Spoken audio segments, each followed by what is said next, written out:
Merry Meet Annie here. Oh my goodness, I'm falling behind on the YouTube Pagan Challenge videos. One from last week, which was what's this time of year mean to us?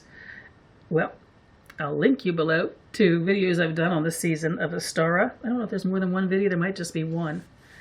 But here's what it's like now, in this moment, in this year, in this season, for me. The season this year has been tapping on my brain and on my spirit about the courage of becoming. Coming out of this season of Imbolc, where we have that germination of who it is that we are, that no one else is, to be returning to the time of, well, what are we going to do with that? What are we going to do with that? We're now having a sense of, I'm not that. I'm not that in withdrawal. I step into my becoming when I reach out of myself.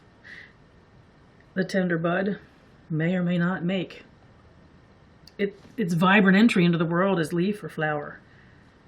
But there's something about the tenderness combined and balanced with the courage of daring to open up to what's outside of ourselves. That is what the season just keeps coming at me with this year. The first steps outside of the insular world of the seed, whole into itself, when it begins to see the world, and it knows that the world is seeing it, and it begins to explore itself, we begin to explore ourselves in relation to what's out there. We're not there yet as far as making promises. That's all about Beltane for me. But we have a sense that we are greater than that seed within us, that we don't become without reaching out upwards or into the world. And coming after the dark time of year, where to me it's, well, in all honesty, I'm a bit of a recluse, glad to be by myself in the silence. This turning of the wheel of the year brings me to a place of, I needed that.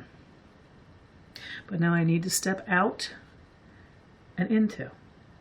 Well, I'm not making any promises yet about the out and the into. I simply need to purely, totally immerse myself in the experience of living in the wider world. I see my gods doing the same thing. The Lord of the Green has his match in the goddess to me at this time of the year. Virgin yet and whole to herself. Well, maybe she has an intimation in advance of him that they need to be bonded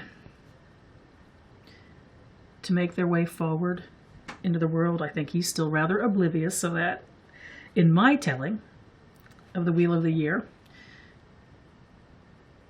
But what they both have in common is completely experiencing who they are and then what they are when they start making, shall we say, first contact with others.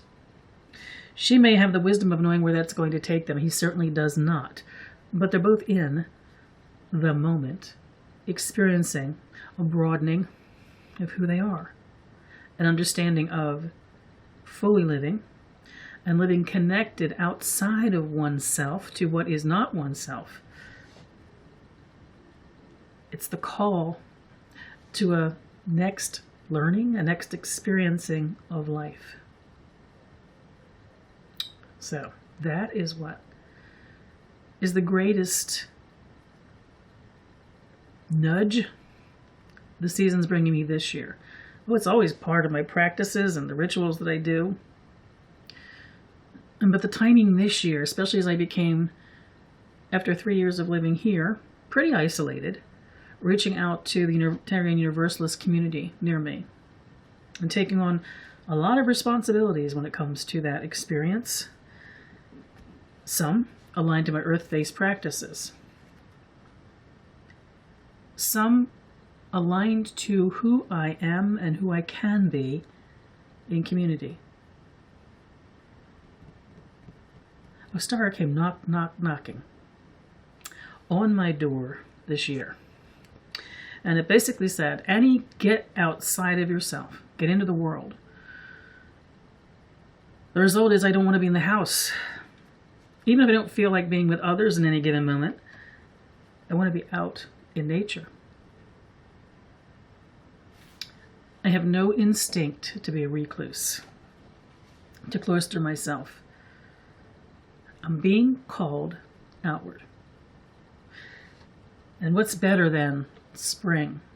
The smells and the colors and the changing of the world around us to lure us outside of ourselves, out there, out into the world, to experience more fully all of our possibilities.